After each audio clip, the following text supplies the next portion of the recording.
નમસ્કાર વિદ્યાર્થી મિત્રો, ધોરણ 8 ગણિત વિષયમાં આપણે વર્ગ અને વર્ગમૂળ વિશે વાત કરી રહ્યા હતા. એમાં આપણે 6.5 વર્ગમૂળની અંદર 6.5.1 વર્ગમૂળ શોધવું, 6.5.2 પુનરાવર્તિત બાદબાકીની મદદથી વર્ગમૂળ શોધવું, 6.5.3 અવિભાજ્ય અવયવીકરણની મદદથી વર્ગમૂળ શોધવું, ત્યાં સુધી આપણે વાત કરી હતી. હવે આપણે આજના લેક્ચરમાં 6.5.4 ભાગાકારની રીતે વર્ગમૂળ શોધવા વિશે વાત કરીશું. તો જુદી જુદી વર્ગમૂળ શોધવાની આ પદ્ધતિઓ છે, તેમાંની આજે આપણે ભાગાકારની રીતે વર્ગમૂળ શોધવા વિશે આગળ વાત કરીશું. મિત્રો, આપણે અવયવીકરણની રીતે જે વર્ગમૂળ શોધવાની પદ્ધતિ જોઈ એ ખૂબ જ સરળ પદ્ધતિ છે, પણ ખૂબ મોટી સંખ્યાનો વર્ગ શોધવો હોય તો એના અવિભાજ્ય અવયવીકરણની રીત ખૂબ લાંબી અને મુશ્કેલ પડે છે. એ સમયનો વ્યય થાય છે. તેના માટે આપણે એક ટૂંકા પ્રકારની રીત એટલે ભાગાકારની રીતે વર્ગમૂળ શોધવા વિશે વાત કરીશું. તો આપણે અહીં તમને કોષ્ટક દેખાઈ રહ્યું હશે, એમાં આપણે જોઈ રહ્યા છીએ કે સંખ્યા, એની વર્ગ અને એ સંખ્યાની અમુક વિશેષતાઓ વિશે વાત કરી છે. આપણે જોઈએ તો 1નો વર્ગ 1 એવી રીતે કરતાં 9નો વર્ગ 81 થાય અને 10નો વર્ગ 100 થાય. એટલે પહેલામાં પહેલી 3 અંકની પૂર્ણ વર્ગ સંખ્યા એ 100 છે. એટલે મતલબ આપણે કહી શકીએ કે 3 અંકની નાનામાં નાની પૂર્ણ સંખ્યા વર્ગ સંખ્યા એ 100 છે. એવી જ રીતે આપણે 31ના વર્ગ સુધી પહોંચીએ તો 961 આવશે અને 32 કરશું, 32નો વર્ગ કરશું તો 1024 આવશે. તો 3 અંકની મોટામાં મોટી પૂર્ણ વર્ગ સંખ્યા 961 થઈ. આ પરથી આપણે કહી શકીએ કે 3 અંકની નાનામાં નાની પૂર્ણ વર્ગ સંખ્યા 100 છે અને 3 અંકની મોટામાં મોટી પૂર્ણ વર્ગ સંખ્યા 961 છે. એવી જ રીતે આપણે 4 અંકમાં જોઈએ તો 1024 એ 32નો વર્ગ છે અને તે 4 અંકની નાનામાં નાની પૂર્ણ વર્ગ સંખ્યા છે મિત્રો. અને 9801 એ 99નો વર્ગ છે, જે 4 અંકની મોટામાં મોટી પૂર્ણ વર્ગ સંખ્યા છે. તો આપણે જોઈએ તો 10 થી 99 મતલબમાં 2 અંકની સંખ્યાની શરૂઆત 10 થી થાય અને પૂર્ણ 99 થાય. તો 10 થી 99 2 અંકની સંખ્યાનો વર્ગ કરીએ તો મળતી સંખ્યા 3 અંકની હશે કાં 4 અંકની હશે. સમજાણું? આપણે આ કોષ્ટક ઉપરથી કંઈક તારણ ઉપર આવશું કે 3 અંકની અને 4 અંકની પૂર્ણ વર્ગ સંખ્યા હોય એનું વર્ગમૂળ કરો તો આપણને 2 અંક મળશે. મતલબ કે કોઈ પણ સંખ્યા 2 અંકની હોય તો એનો વર્ગ કરતા મળતી સંખ્યા 3 અંક અથવા 4 અંકની હોય. એવી જ રીતે 3 અંકની સંખ્યા હોય 100, 316, 317, 999 તો એનો વર્ગ કરતા મળતી સંખ્યામાં અંકની સંખ્યા 5 અથવા 6 મળે. તો આપ સમજતા છો. તો આ પરથી આપણે એક વિચાર કરવાનો છે. આ કોષ્ટકમાં આ 5 અંકની નાનામાં નાની પૂર્ણ વર્ગ સંખ્યા છે. આ 5 અંકની મોટામાં મોટી પૂર્ણ વર્ગ સંખ્યા છે. તો આ કોષ્ટક આપણે પૂર્ણ કરવાનું છે. મતલબ આ કોષ્ટક વ્યવસ્થિત પૂર્ણ કરી આપણે લખી રાખવાનું છે. તો આપણે આગળ વાત કરીએ કે આ પરથી આપણે કંઈક તારણ ઉપર આવી શકીએ કે આપણે એમ કહી શકીએ કે n અંકોવાળી પૂર્ણ વર્ગ સંખ્યાના વર્ગમૂળની સંખ્યા જો n બેકી હોય તો મતલબ કે આ પૂર્ણ વર્ગ સંખ્યા n અંક છે, n અંકની પૂર્ણ વર્ગ સંખ્યા ના વર્ગમૂળની સંખ્યા જો આ બેકી સંખ્યા હોય, મતલબ આ બેકી અંક હોય તો કેટલી મળે? n/2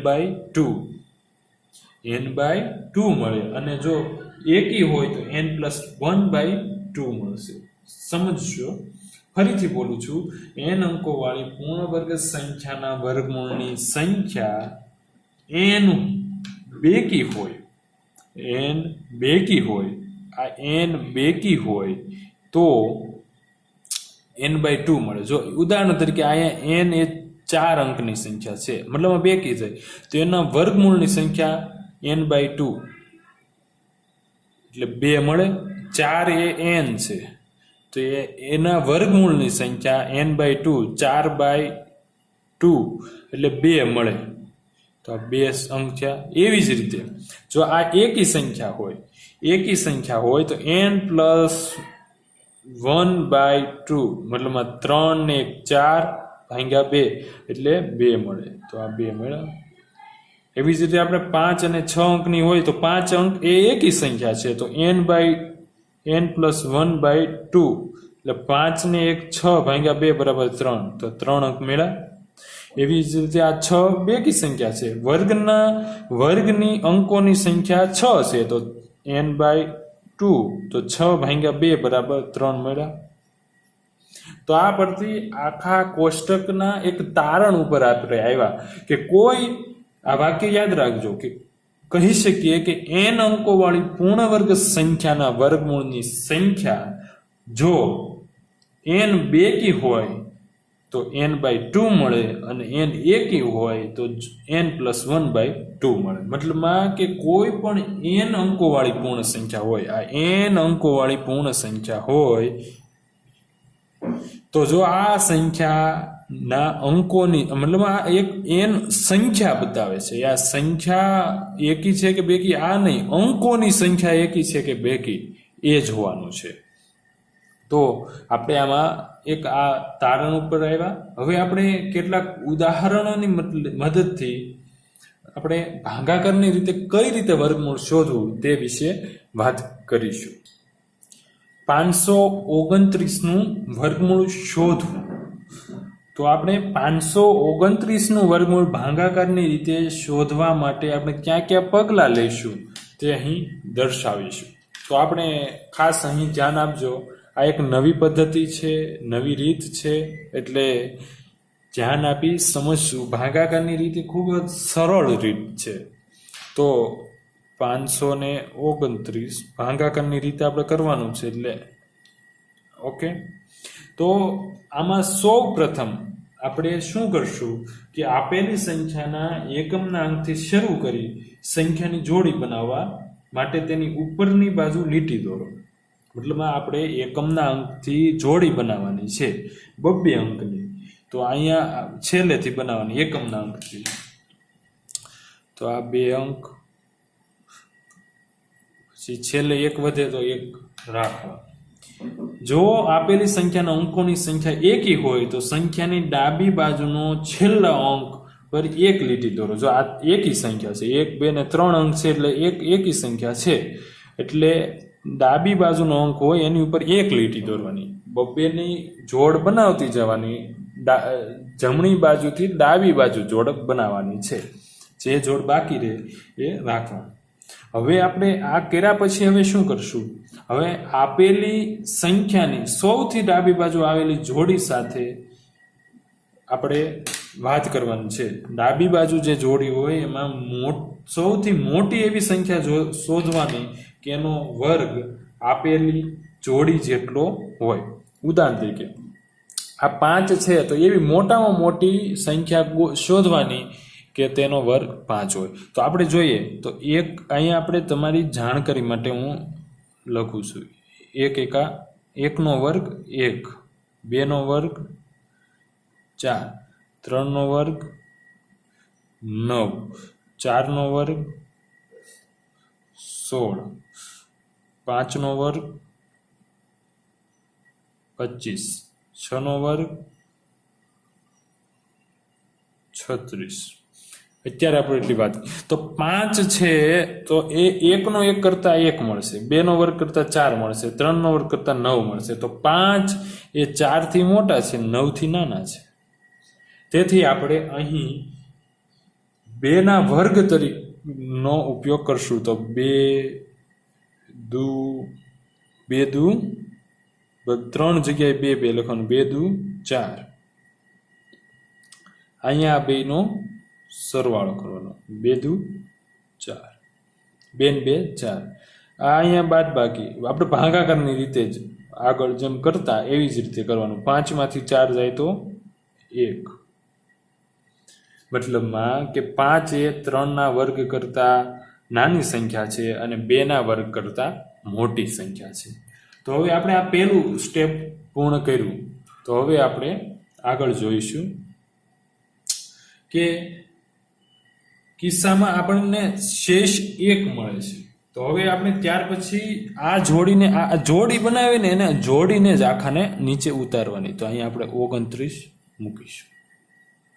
તો હવે 4 ની બાજુમાં અહીંયા કોઈક શબ્દ મતલબમાં કે કોઈ અંક એવો પસંદ કરવાનો, પછી એ અંક અહીંયા મૂકવાનો. મતલબમાં કે 4 ની બાજુમાં 41 મૂકો તો 41 ગુણ્યા 1. અહીંયા કેમ 2 ગુણ્યા 2 કરીને 4 મૂક્યું, એવી જ રીતે મતલબમાં કે 2 ગુણ્યા 2 કરીને 4 મૂક્યું, એવી જ રીતે અહીંયા 4 ની બાજુમાં 1 મૂકો તો એનો ગુણાકાર અહીંયા જે સંખ્યા મૂકો એની સાથે કરવાનો. મતલબ અહીંયા સમાન અંક જ મૂકવાનો. તો આ મળશે 41. 42 મતલબમાં 42 ગુણ્યા 2 તો શું મળે? 84. 43 ગુણ્યા 3 મતલબમાં આ બે અંક સરખા જ હોવા જોઈએ. 9 129. તો આપણને આ ડાયરેક્ટ મળી જ ગયું છે 129 છે. તો અહીંયા આપણે 3 મૂકશું, અહીંયા 3 મૂકશું, અહીંયા 3 મૂકશું, બરાબર 129. 43 ગુણ્યા 3 બરાબર 129. શેષ આપણને 0 મળી ગઈ. અને તમે કોઈ પણ પદ ઉપર હશો તો અહીંયા મળતી સંખ્યા એ આ સંખ્યાની બમણી હશે, બમણી હશે. ઓકે, મતલબમાં કે આપણે 529 નું વર્ગમૂળ શોધવા આપણે ભાગાકારની રીતે શોધ્યું છે. તો આ રીતે આપણને 529 નું વર્ગમૂળ 23 મળે. તો આપણે અહીંયા શેષ 0 આવે ત્યાં સુધી આનો ઉપયોગ કરવાનો છે. તો હવે આપણે આગળ એક નવું એક અલગ રીતે કરીએ. મતલબમાં કે બીજું ઉદાહરણ લઈને એકવાર તમને સમજાવવાનો પ્રયત્ન કરું. 4096 છે. 4096 નું ભાગાકારની રીતે વર્ગમૂળ શોધવું છે. તો આપણે સૌ પ્રથમ 4096 આપણો નિયમ છે કે એકમના અંકથી બબ્બેની જોડી બનાવવાની. તો આ 2 આમાં એક કી સંખ્યા નથી, 2 કી સંખ્યા છે એટલે બબ્બેની જોડી બની જશે. તો હવે આપણે બધામાં નિયમ સમાન હશે. જે રીતે આપણે આ ઉદાહરણમાં કર્યું, મતલબમાં કે આ રકમમાં કર્યું, એવી જ રીતે અહીં આપણે આનો ઉપયોગ કરશું. તો 40 જો અહીંયા 6 સુધી કર્યા છે, હવે 7 નો વર્ગ કેટલો થાય? 49. તો 40 એ છે ને 6 ના વર્ગ કરતા મોટી સંખ્યા છે અને 7 ના વર્ગ કરતા નાની સંખ્યા છે. તો આપણે છાંયે 36 નો જ ઉપયોગ કરશું. છાંયે 36. અહીંયા બાદબાકી, અહીંયા સરવાળો, અહીંયા 12, અહીંયા 4. આની કરતા બમણી સંખ્યા જ મળશે. અહીંયા કેમ? આની કરતા બમણી મળે. કોઈ પણ સ્ટેપે પોગો આનો ક્રોસ ચેકિંગ આપણે આની કરતા બમણી સંખ્યા મળે એવી રીતે મેળવશું. હવે પછીના સ્ટેપમાં 96 ને નીચે ઉતારીશું. તો હવે 12 છે, અહીંયા 12 ની બાજુમાં એક એવી સંખ્યા મૂકવાની કે એની સાથે ગુણાકાર કરી 496 આવવા જોઈએ. તો આપણે ટ્રાય જ કરવાની છે. તો અહીંયા એક મૂકીએ તો કેટલા આવે? 121 આવે. 122 ઇન્ટુ 2 કરીએ તો 2 દુ 4, 2 દુ 4, 2 244 આવ્યા. તો 123 ઇન્ટુ 3 કરીએ, 3 તેરી 9, 3 દુ 6, 3 એકા 3. 124 ઇન્ટુ 4 કરીએ તો શું મળે? 100 બીજી 4 દુ 8 ને 9, 4 4 એકા 4. તો 124 ગુણ્યા 4 કરવાથી આપણને 496 મળ્યું. મતલબ આ તમારે રફ કામમાં આનો ઉપયોગ ફટોફટ કરવાનો છે. તો આપણને અહીં 124 ગુણ્યા 4 કરવાથી 496 મળ્યું. તો 124 ઇન્ટુ 4, અહીંયા 496 અહીં બાદ બાકી 0 0 0 વત્તા 128. તો 64 એ 496 વર્ગમૂળ મળ્યું. આ ભાગાકારની રીત ખૂબ જ સરળ રીત છે. આપણે અવયવ પાડવાની કંઈ ચિંતા નથી, કંઈ નહીં. આ સરળ એક ખાલી આપણે અહીં ધ્યાન રાખવાનું છે, અહીં જે અંક વડે ગુણવાનું. પછી આપણને અંદાજ આવી જવો જોઈએ કે અહીંયા 121 છે, એની જગ્યાએ અહીંયા આપણે 4 મૂકીએ તો ચોકે ચોકે 16 આવે, જો પૂર્ણ વર્ગ હોય તો. 1 મૂકીને 1નો ગુણાકાર કરવાનો, પછી એની વચ્ચેની સંખ્યા મેળવી લેવાની અંદાજિત. એટલે આપણી રકમ સરળ બને. અહીંયા જો 129 કરવું પડે તો આપણે 124, 125, 126 એમ કરવું પડે. એટલે ખૂબ થોડીક વાર લાગે, પણ અવયવીકરણની રીત કરતા સરળ રીત છે. એટલે આપણને જો રકમમાં એમ કે અવયવીકરણની રીતે વર્ગમૂળ શોધો તો એ રીતે શોધવાનું, અને જો ઉલ્લેખ કરે કે ભાગાકારની રીતે વર્ગમૂળ શોધો તો આપણે ભાગાકારની રીતે વર્ગમૂળ શોધવાનું. તો આપણે આ પરથી સંખ્યાના વર્ગમાં અને એના વર્ગમૂળના અંકોનું અનુમાન કરવાનું છે, સંખ્યાનું અનુમાન કરવાનું છે. તો આપણે અગાઉ જે n/2 અને n+1/2 મળ્યું એનું પણ કારણ તમને અહીં બતાશે કે સંખ્યાનું અનુમાન કરવું. સંખ્યાનું અનુમાન કરવાનું છે. કઈ રીતે કે જોયું આપણે અહીં જેટલી જોડી બનાવી ને એટલા અંકોનું વર્ગમૂળ મળ્યું. ઉદાહરણ તરીકે અહીંયા આપણે આ એક લીટી, આ બીજી લીટી, તો વર્ગમૂળમાં આપણને 2 જ સંખ્યા મળી. અહીંયા પણ આપણે આ એક લાઈન કરી હતી, આ બીજી લાઈન, તો આપણને વર્ગમૂળમાં પણ 2 અંક મળ્યા. મતલબમાં જેટલી જોડી એટલા વર્ગમૂળમાં અંકોની સંખ્યા. એ તો સામાન્ય વસ્તુ છે કે અહીં જો હજી એક જોડી હોય તો આપણે એક સંખ્યા હજી ગુણવી પડે તો આપણને 3 અંક મળે. તો આપણે આ પરથી એક આપણને ટેક્સ્ટ બુકમાં એક કીધું છે કે તો 14,400નું વર્ગમૂળ કરો તો એના અંકોની સંખ્યા કેટલી છે એ અનુમાન કરવાનું છે. તો આપણે કંઈ નથી કરવાનું. સૌપ્રથમ આપણે જમણી બાજુથી બેની અંકની જોડી બનાવવાની છે. તો આપણે ત્રણ જોડી બની, તો આપણથી કહી શકીએ કે આનું વર્ગમૂળ જે આવશે, આનું જે વર્ગમૂળ હશે એના અંકોની સંખ્યા કેટલી મળશે? 3 જોડી છે તો આપણને કેટલી મળશે? 3 મળે. તો આ ભાગાકારની રીતે વર્ગમૂળ શોધવા પરથી આપણે અંકોની સંખ્યાનું અનુમાન લગાવી શકીએ છીએ. અને આપણે આ લેક્ચરમાં 6.5.4 ભાગાકારની રીતે વર્ગમૂળ શોધવા વિશે વાત કરી. આગળ ઉપર આપણે આના ઉદાહરણો વિશે વાત કરીશું. આભાર.